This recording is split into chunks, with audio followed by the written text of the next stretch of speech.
ఉద్యోగులు లక్షలాది రూపాయలు ఆర్థికంగా నష్టపోయి సంక్షోభంలో కొట్టుమిట్టాడుతున్నారు. మారిన పరిస్థితులు, పెరుగుతున్న ధరలకు అనుగుణంగా పే రివిజన్ చేపట్టాలి.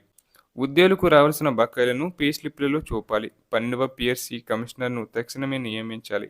ఏపీజేసీ చైర్మన్ బొప్పరాజు వెంకటేశ్వర్లు, ప్రధాన కార్యదర్శి పాలిశెట్టి దామోదరరావు. గడువు ముగిసి మూడేళ్లైనా పీఆర్సీ కమిషనర్ను నియమించి మధ్యంతర వృత్తిని ప్రకటించకపోవడం బాధాకరమని ఏపీజేఏసీ చైర్మన్ బొప్పరాజు వెంకటేశ్వర్లు, ప్రధాన కార్యదర్శి పాలిశెట్టి దామోదరరావు అన్నారు. ప్రభుత్వంపై ఆర్థిక భారం లేనప్పటికీ ఈ కమిషనర్ను నియమించకపోవడం శోచనీయమన్నారు. విజయవాడలోని గవర్నర్పేటలోని ఏపీ రెవెన్యూ భవన్లో ఏపీజేఏసీ రాష్ట్ర కార్యవర్గ సమావేశం ఆదివారం నిర్వహించారు.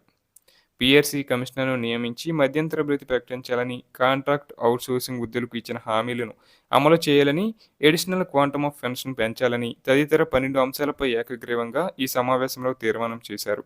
పీఆర్సీ జాప్యంపై తీవ్ర అసంతృప్తి వ్యక్తం చేసిన ఉద్యోగులు జేఏసీ ప్రకటించి ఎలాంటి కార్యాచరణకైనా కట్టుబడి ఉంటామని ప్రకటించారు. అనంతరం మీడియాతో బొప్పరాజు, పాలిశెట్టి మాట్లాడుతూ గత ప్రభుత్వం 12వ పీఎస్సీ కమిషనర్ను నియమించిందని, కూటమి ప్రభుత్వం అధికారంలోకి రాగానే ఆ కమిషనర్ రాజీనామా చేశారని గుర్తు చేశారు. అప్పటి నుంచి చంద్రబాబు ప్రభుత్వం కమిషనర్ను నియమించలేదన్నారు. ఫలితంగా ఉద్యోగులు లక్షలాది రూపాయలు ఆర్థికంగా నష్టపోతున్నారని ఆవేదన వ్యక్తం చేశారు. తెలంగాణ రాష్ట్ర ప్రభుత్వం అక్కడ ఉద్యోగులకు 2023 నుంచి ఐఆర్ చెల్లిస్తున్నప్పటికీ కూటమి ప్రభుత్వం ఒక్క రూపాయి కూడా చెల్లించడం లేదన్నారు. ఉద్యోగులంతా ఆర్థిక సంక్షోభంలో కొట్టుమిట్టాడుతున్నారన్నారు. స్వయంగా సీఎం చంద్రబాబు గత ఏడాది అక్టోబర్ 25న ఉద్యోగ సంఘాల నేతలతో సమావేశమై పీఆర్సీ అంశాన్ని ఆయనకు వదిలేయాలని చెప్పడంతో ఉద్యోగులంతా సహనంతో వేచి ఉన్నారన్నారు. కానీ ప్రభుత్వం నుంచి పీఆర్సీ కమిషనర్ నియామకం, మధ్యంతర భృతిపై కనీస స్పందన లేదన్నారు. మారిన పరిస్థితులు, పెరుగుతున్న ధరలకు అనుగుణంగా పే రివిజన్ వెంటనే చేపట్టాలన్నారు. ఉద్యోగులు ట్యాక్సులు చెల్లిస్తున్నప్పటికీ సరెండర్ లీవ్ కూడా చెల్లించడం లేదన్నారు. ఉద్యోగులకు రావాల్సిన బకాయిలను పే స్లిప్లలో చూపాలని డిమాండ్ చేశారు. చెల్లింపులపై రోడ్ మ్యాప్ ఇవ్వాలని డిమాండ్ చేశారు.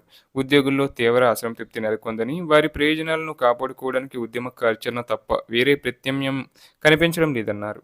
అలాగే ఉద్యమ కార్యాచరణ కలిసొచ్చే సంఘాలతో సమన్వయం చేసేందుకు రాష్ట్ర స్థాయిలో ఒక కమిటీని నియమించినట్లు తెలిపారు. ఉద్యోగులంతా ఉద్యమానికి సిద్ధంగా ఉండాలని స్పష్టం చేశారు. సమావేశంలో JAC associate chairman T V Phani Ferraju, మహిళా విభాగం రాష్ట్ర అధ్యక్ష ప్రధాన కార్యదర్శులు పారిలక్ష్మి, పొన్నూరు విజయలక్ష్మి, వివిధ జిల్లాల అధ్యక్ష ప్రధాన కార్యదర్శులు పాల్గొన్నారు.